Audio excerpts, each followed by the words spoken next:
Hey there, demons, devils, and denizens of the internet. Let's talk about Ouija boards. You know, those mystical pieces of cardboard that let you chat with the great beyond? Yeah, not exactly a good idea. It's like trying to flag down a taxi at 3 a.m. in the middle of nowhere. You never know what you're gonna get. Except instead of a questionable ride, you might get a one-way ticket to being haunted. Don't say I didn't warn you. Today, we're diving headfirst into the abyss of bad decisions to unpack 4 terrifying tales where Ouija boards went from 0 to 100 real quick.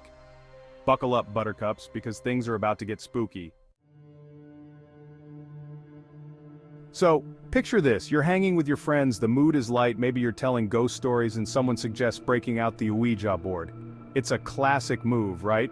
A little harmless fun to spice up the night. You all gather around, fingers lightly touching the planchette, and the questions begin. Is anyone there? Can you give us a sign? The atmosphere is filled with nervous giggles and playful banter. Seems harmless, right? Just a game to pass the time. But that's where you're wrong. Enter Zozo, the uninvited guest you never want at your paranormal party. Zozo is not just any spirit, it's a demonic entity known for its malevolent presence. This isn't your run-of-the-mill ghost story. Zozo is infamous for showing up uninvited and wreaking havoc.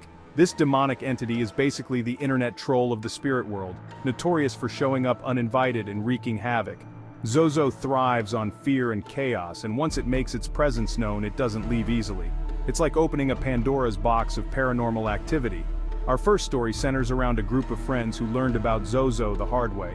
They were just like you, looking for a thrill, a bit of excitement to break the monotony. Little did they know, they were about to get more than they bargained for. They thought they were just messing around, but things took a turn for the terrifying when the planchette started moving on its own. At first they thought it was a joke, someone in the group trying to scare the others, but the movements were too deliberate, too precise. At first it was just gibberish, random letters that meant nothing. The friends laughed it off, thinking it was just part of the game. But then, the planchette started to move with purpose, spelling out words that sent chills down their spines. But then, clear as day, the name appeared, Zozo. The room fell silent, the laughter died, and a sense of dread filled the air. They had heard the stories but never believed them. Now, they were living it. The air grew heavy, the temperature dropped, and an overwhelming sense of dread filled the room. It was as if the very atmosphere had changed, becoming thick with fear and unease. The friends could feel it in their bones. Something was very, very wrong. The friends, now realizing they'd stumbled into something sinister, tried to end the session. But Zozo wasn't done with them yet. They moved the planchette to goodbye, but it wouldn't budge. Panic set in as they realized they were no longer in control. One by one, the friends experienced strange phenomena. It started small objects moving, whispers in the dark, but soon it escalated. Lights flickered, doors slammed, and an oppressive presence seemed to follow them everywhere. Nightmares, voices, even physical ailments. Zozo seemed determined to make their lives a living hell. Sleep became a distant memory as the friends were plagued by horrific dreams and unsettling visions. Some even reported feeling a heavy weight on their chest as if something was trying to suffocate them. This wasn't just a spooky story, it was a terrifying reminder that some doors are best left unopened. The friends learned the hard way that curiosity can lead to unimaginable horrors. They had invited something dark and malevolent into their lives, and it wasn't going to leave easily. And if you ever find yourself staring at the letters Zozo on a Ouija board, run. Don't hesitate, don't look back, just run. Because once Zozo has its sights set on you, there's no telling what horrors await. So, next time you think about playing with a Ouija board, remember this story. Some games are better left unplayed. Our next story takes us to Mexico in 2014, where a group of teenagers decided to tempt fate with a Ouija board. They were drawn to the mystique and allure of the unknown, eager to experience something beyond the mundane. They were young, curious, and completely unprepared for the nightmare that awaited them. The idea of communicating with spirits seemed thrilling, a harmless adventure to pass the time. Gathered in a seemingly ordinary home, the teens began their session. The room was dimly lit, adding to the eerie ambiance that they hoped would enhance their experience. Laughter and nervous giggles filled the air as they placed their fingertips on the planchette, their youthful energy buzzing with anticipation. They asked light-hearted questions, expecting playful responses. Their excitement was palpable, a mix of fear and exhilaration. They felt invincible, as if nothing could go wrong. But as the planchette began to move, the atmosphere shifted. The initial excitement gave way to a growing sense of unease.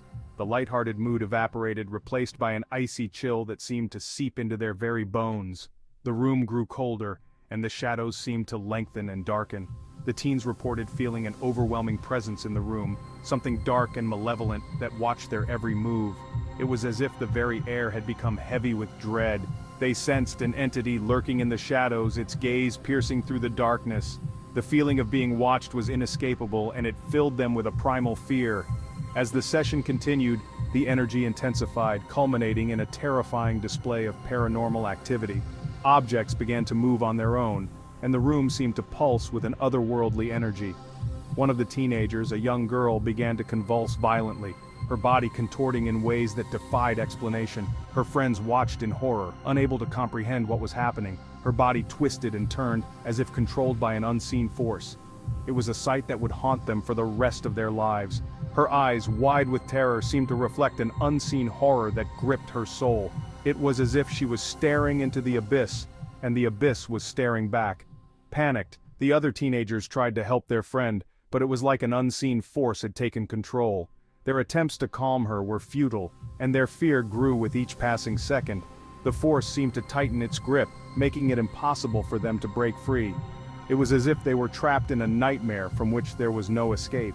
The girl's screams echoed through the house, a chilling testament to the power they had unleashed.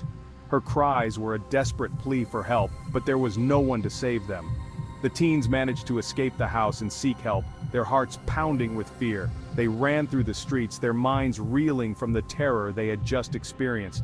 The experience left an indelible mark on their lives. They were no longer the carefree teenagers who had entered that house. They were forever changed by the encounter. The Ouija board, once a source of amusement, became a symbol of their terrifying encounter with the unknown. It served as a grim reminder of the dangers that lurk beyond the veil of our reality. Chapter 3.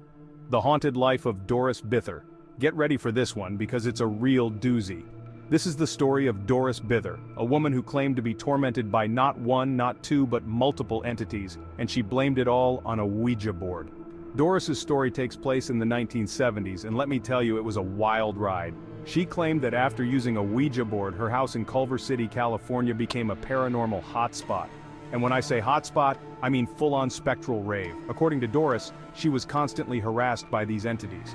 We're talking physical assaults, disembodied voices, and even, wait for it, ghostly apparitions that would appear out of thin air. Yeah, this wasn't your average haunting. Doris's case became so notorious that it attracted the attention of parapsychologists and even inspired a movie. See, that's the thing about Ouija boards, they're like a cosmic lottery ticket. You never know if you're gonna win big or end up like Doris, wishing you'd never touched the darn thing. Chapter 4. The Ohio Family's Nightmare. Fast forward to 2015, and we find ourselves in Ohio, where a family learned the hard way that some things are better left untouched. The quiet suburban neighborhood with its tree-lined streets and friendly neighbors seemed like the perfect place to raise a family. But beneath the surface, something sinister was about to unfold. It all started innocently enough, a family looking for a little excitement, a little connection to the other side. They had heard stories of the supernatural and thought it would be fun to try and contact spirits. Little did they know, their curiosity would lead them down a dark and dangerous path. But what they got was a one-way ticket to Terror Town. The atmosphere in their home began to change almost immediately. The once warm and inviting house now felt cold and unwelcoming. The family, like so many before them, decided to have a little Ouija board session. They gathered around the table, hands placed lightly on the planchette, and began to ask questions. At first, nothing happened, but then the planchette started to move on its own. Maybe they were hoping to contact a loved one, maybe they were just curious. The idea of communicating with the other side was thrilling and they couldn't resist the temptation. They asked more questions and the answers they received were chilling. Whatever their reasons, they soon regretted their decision. The messages from the board became more sinister, and the family began to feel a growing sense of dread. Almost immediately after they started using the board, things went sideways. The planchette moved with increasing speed, spelling out words that made their blood run cold. They tried to stop, but it was too late. The family reported feeling a dark, oppressive presence in their home. It was as if an unseen force had taken over, watching their every move and filling the house with an overwhelming sense of fear. It was like an unseen intruder had moved in and was making itself right at home. Shadows seemed to move on their own, and strange noises echoed through the halls at night. Objects started moving on their own, doors slammed shut for no reason, and the family's young son began exhibiting strange and disturbing behavior. He would wake up screaming in the middle of the night, claiming to see figures standing at the foot of his bed. He claimed to be talking to an imaginary friend, but this was no Casper. The friend he described was dark and menacing, and his behavior became more erratic and frightening. The family, now terrified and desperate for help, called in paranormal investigators to try and cleanse their home. The investigators arrived with their equipment, ready to face whatever was haunting the house. But the damage was done. The investigators confirmed the presence of a malevolent spirit, but their attempts to remove it were unsuccessful. The family was left to live in constant fear. The Ouija board had opened a door that couldn't be closed, and the family was left to deal with the terrifying consequences. Their once happy home had become a place of nightmares, and they would never be the same again. So, there you have it. 4 chilling tales of Ouija boards gone wrong. Coincidence? Maybe. Or maybe it's a sign that some things are best left alone. If you're thinking about dabbling in a little Ouija board action, I'd suggest thinking twice. You never know what you might unleash, but hey, I want to hear from you guys. Have you ever had a creepy Ouija board experience? Let me know in the comments below, if you dare. And don't forget to like, subscribe, and hit that notification bell for more spooky content. Until next time, sleep tight and don't let the demons bite.